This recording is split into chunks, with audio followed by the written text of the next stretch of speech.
Imagine he, how shook he is. こうなることは分かってたはずなのに。でも、お前の力に頼るしかなくて。アルミン、Last time he had a loss this big, どうしてI 逃げた mean, んだよ。probably traces back all the way to his mother, the loss of his mom. I don't think he's had such a big loss ever since. Oh, they went inside. They're gonna try to rescue their pals. それ以上近づいてみろ。こいつを奪われるくらいなら殺すからよ。何？信じてほしい。俺はお前の理解者だ。俺たちはあの父親の被害者。お前は父親に洗脳されている。Hmm. 父さん。Are they related, maybe? おい、嘘だろう。ここまで追ってきやがった。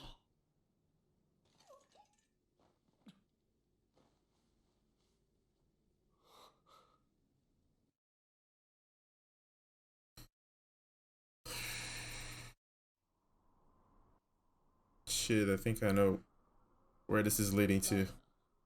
この左胸に入ってた鉄のケースは何だい？わからないものはわからないと蓋をして、この先どうやったら俺たちは巨人に勝てるんですか？ Yeah, man. The true game is the information war, the intelligence war. いつですか？ Without that, killing those titans is not a guarantee of victory ガスは whatsoever. くらいある。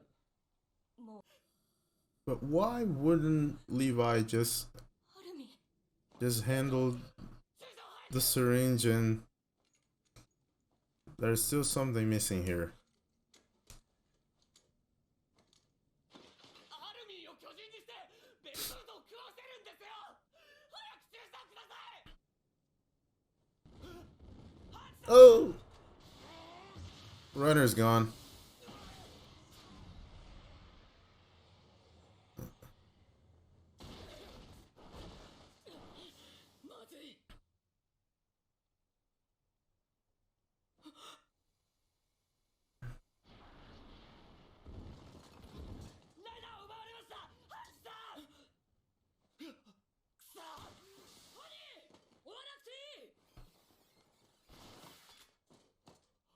Yeah, man. もうガスはわずかしかない。 It's over. されるだけだ。 All we really have is Bertold. 取り返しのつかないことを。リヴァイ兵長、 Hmm. どういついた？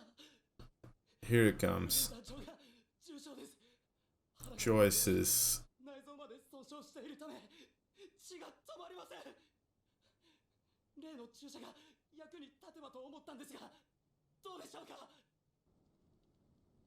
兵長、 Hmm.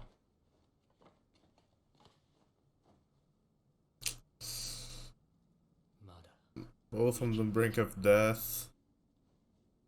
Only one Titan available. 生きてる。 And now the music finally kicks in. But only an atmospheric one. Confrontation.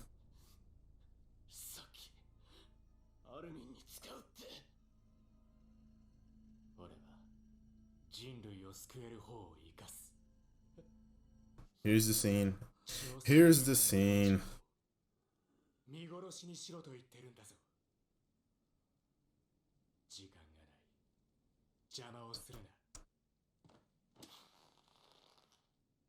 エレン、市場を捨てろ。市場を捨てろ。 おい、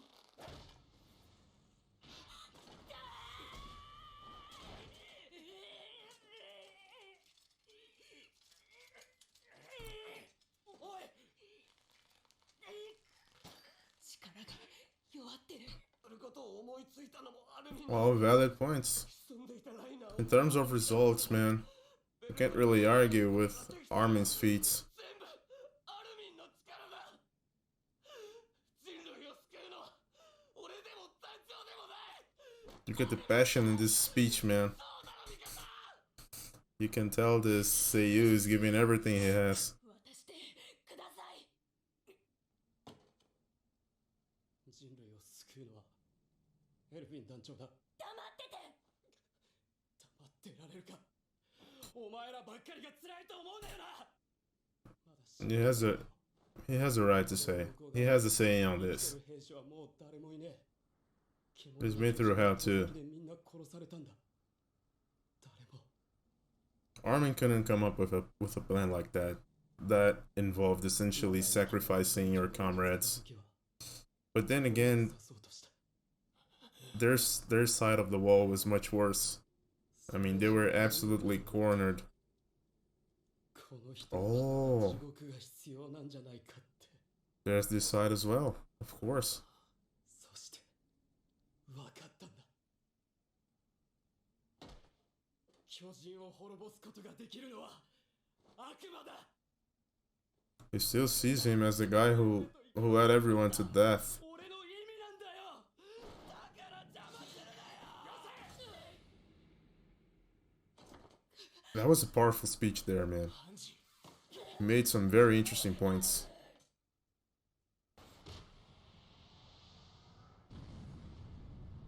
Yeah.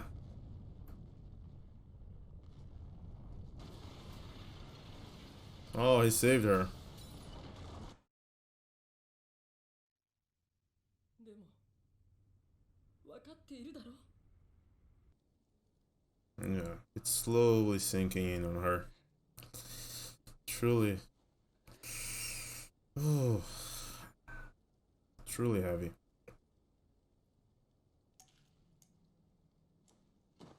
Don't waste it, man. That's not the kind of thing that will sway Levi. 見に行こうって。でもそんなガキの頃の夢を He knocked half of his teeth out. 手を殺すことと何かを憎むことしか頭になくて。 But Armin is different. He's one of the few there that's actually truly pure. 目を見ている。 Doesn't change my mind, kiddo. エルヴィン。 Is he rejecting it or? どうやって調べたんですか。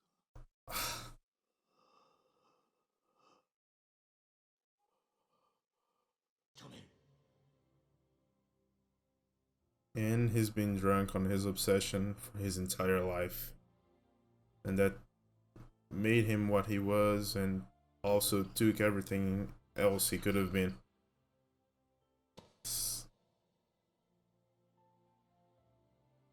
He didn't reject it, I think. But it was enough to make Levi reconsider. Or so I think. Oh yeah, that's Armin.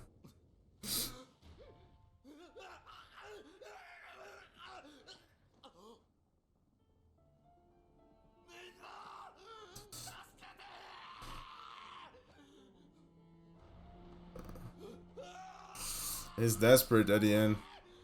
Not a soldier, not... Oh, he calling for his friends, man. He was a kid as well.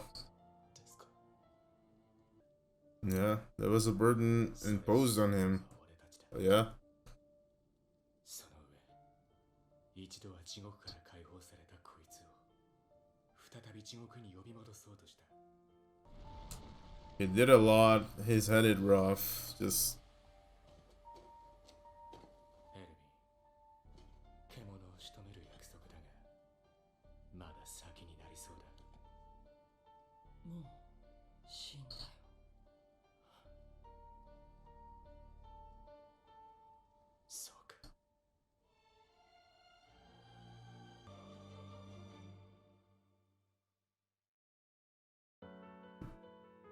Wow.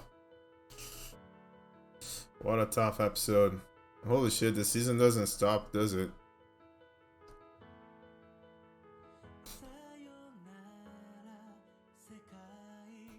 It it keeps wanting to destroy us harder every day. Yeah, it was a really intense episode that finally brought the answer to that scene, post credit scene. Oh, just very very very interesting here. All the perspectives, the clash of views, everyone having their own intentions, their own agenda, based on their life experiences, on their relationships. And I was really not expecting that very interesting perspective from Floch, or Flock. I don't know how to pronounce his name properly. I would go with Flock because Floch sounds weird. uh I would have to look up the pronunciation of his name in Japanese, but that might not even be the right thing to do, as so many of those names are not originally Japanese. This is heavily influenced by European culture, Germany, and etc. But anyway, his perspective was his perspective was very interesting. Bringing the view of someone who's completely absolutely as neutral as can be. He's not passionate about being a soldier. He doesn't want revenge on the Titans. Whether he lost people he loved or not, it's pretty much irrelevant. He just happened to be a soldier, and one that was the first to try to jump out of the boat when things escalated too much. So he's just the most the closest approximation of a regular dude in this whole scenario. He's out there basically representing an average person, not someone with crazy, incredible skills, moved by very intense and deep passions into this. Just a regular dude. And his perspective got biased by what he saw in that battle. His commander led him and all of his partners to death, to certain death, and he somehow survived it, and saw his commander also surviving it. That was the man, that someone able to do that, someone who could come up with a plan like that, was the person that could spiritually, mentally, philosophically, ethically, and whatnot, just mentally match the enemies with resolve, with this detachment from certain constraints that most people would have, from moral restraints and etc. So he saw this guy who's basically willing to do anything, including sacrificing a lot of people. And he thought to himself, hey, this is the kind of thing that could lead us to victory. So he basically saw that and thought to himself that this is the kind of strategy that would lead mankind to victory, which is really interesting. It's as I said, he's there to represent the most average dude possible. So I think that would be the most popular choice. Like, if there was a crowd there, if he were to if he was landed to people to take the option to pick one, they would probably go into a very similar path. Their minds would follow a very similar path, and possibly reaching similar conclusions. Going a little a little beyond Armin's sheer results, which, as I said during the episode, you can't really argue with his results. Um, he ever since day one, he's probably the one person who contributed the most to help mankind still be. Without him, probably everything would have been ruined already. Uh, that could be said to many people, but I think his influence has been the biggest so far. But his methods differ a lot from that of Irving's. I've read somewhere that he would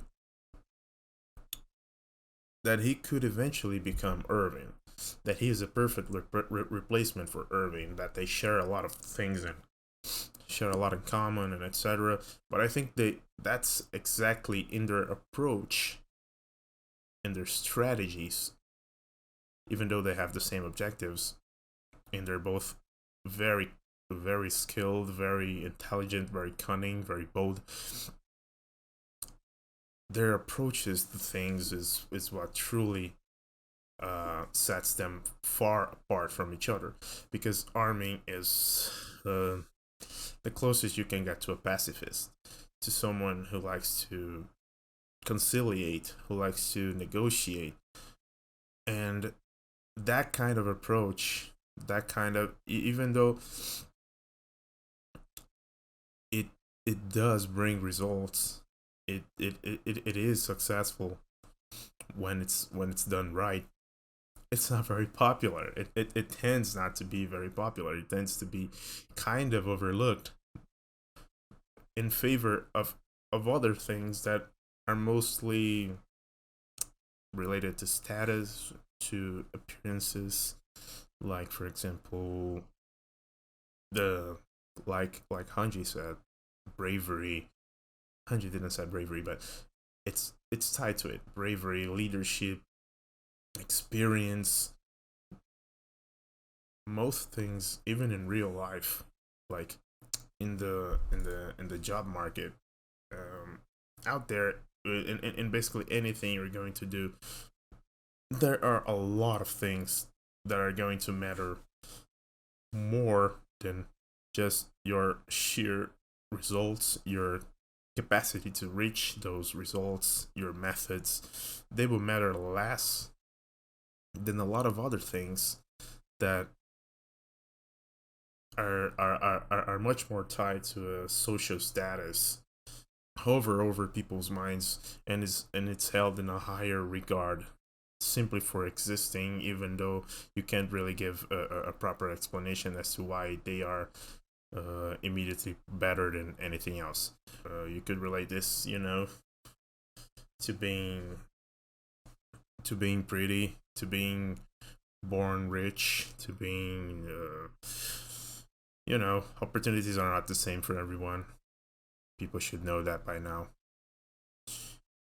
And a lot of other things that also applies.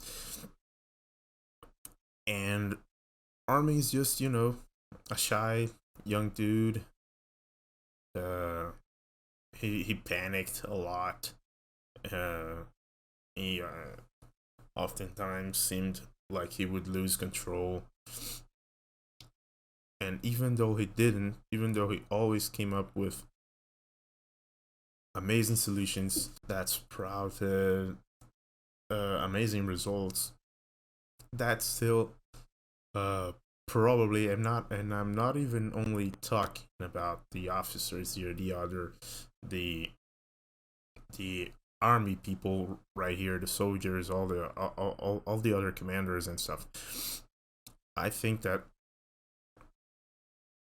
the bigger part of the mass would vouch for Irwin without a real good reason for it. But as to the decision itself, I don't think there's a right decision. It's a point in which they made this paradox really interesting. I mean, it's a kind of a habit, but I know it's Hajime Sayama. And he really made it very interesting because there wasn't a really easy choice to go for, you know. You might have your own perspective, your own preference, something that I know, you like this character more, you like the other more. But when it comes to the gist of it, there's no easy telling who should be the one. They all presented valid um perspectives, but any outcome would be acceptable. It's kind of like Berthold said when he was about to transform into the Colossal Titan. None of this was foretold, none of this was foreseen, so anything is acceptable. Whatever happens, happens. Uh, I'm glad Army continued. He's a more dynamic character than Irvin. I mean, in in the sense that he can evolve more, uh, bring more to the scene, bring more to the show in the longer term. It will be very interesting to see how he performs as the colossal titan, which he is now.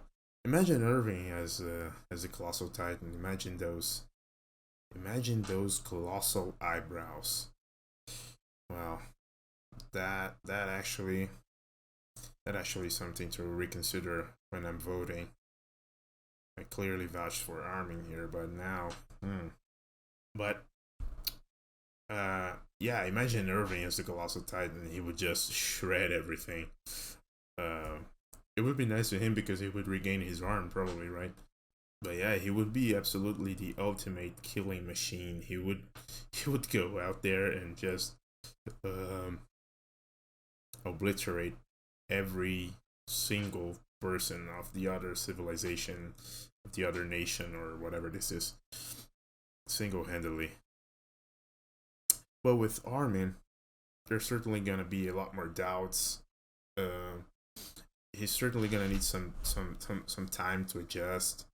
He'll struggle a little bit probably, but it will be very interesting as well. His synergy with Eren now, if it's gonna change somehow, how much how much memory, how much information is he going to to acquire just by having eaten Bertold? Now with Armin, if he's able to remember stuff, he's going to remember stuff that's more recent, and that could cast a lot of light in their motives, in what was the real reason behind their expedition here. I mean, it was obvious. It was obviously uh to capture the founding titan, but for what purpose exactly? And how did they know? How did they know it was here? That bit with the beast titan. Yeah, he sounded the way he talked to Eren. I didn't see him talking to anyone like that. It sounded almost he had some kind of affection towards Eren. Like he was kind of compassionate. Like he was sympathizing with the fact that in his words Eren got brainwashed and whatnot. Um so he's obviously got a beef with Eren's father, and he already showed some kind of beef with someone before, which was his own father. He said, "You're not your own. You're not like your father." I might be stretching here, but maybe they're brothers. Uh, maybe he, yeah, I don't know, or maybe he's Grisha's brother, and they're both from the same parent that did some bad stuff and led Grisha to flee and create his own agenda. I don't know, but they're definitely related. That's the vibe I'm getting from this conversation, from his tone, the way he talked to Aaron. And yeah, just very, very, very tight episode with every single decision, every single action making sense. It's almost as if Hajime Sayama uh, went out watching entertainment in general and just picking up the vices, the things that sometimes felt a little bit out of place, or just placed there because the genre or the media allows it. And and and he tried his best to create a story that avoids almost entirely to use anything as a mere device. He always tries to give things a meaning, to give things uh, uh, a weight and a sense, as if it was from the real world. Um, like the simplest example I can think of is the hesitation on killing these villains. Like, they had a good reason to not immediately kill those bad guys.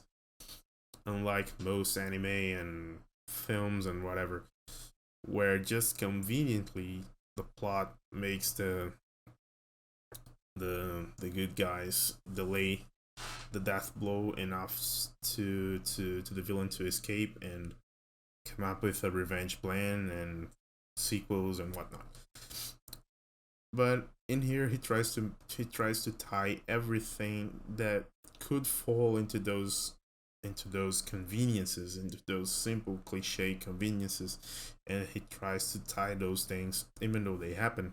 He tries to tie those things into something that's believable and tangible if you're looking at this story with a mature eye.